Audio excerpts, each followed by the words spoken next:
Welcome to a magical forest, wrapped in the serenity of the rain. Far from the noise, hidden in the heart of nature, lies this fairy tale cottage. Let's take a little tour today.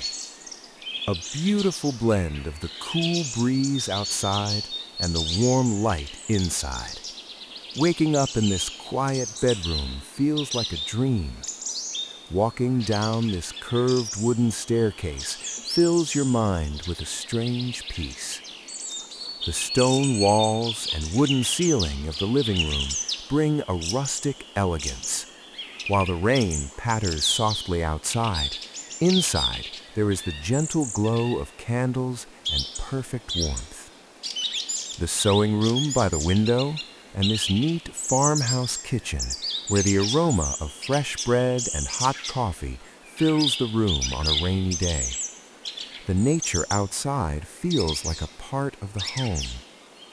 The little reading nook surrounded by fairy tale lights, the relaxing bathroom, or the inviting breakfast table, everything holds a comforting magic.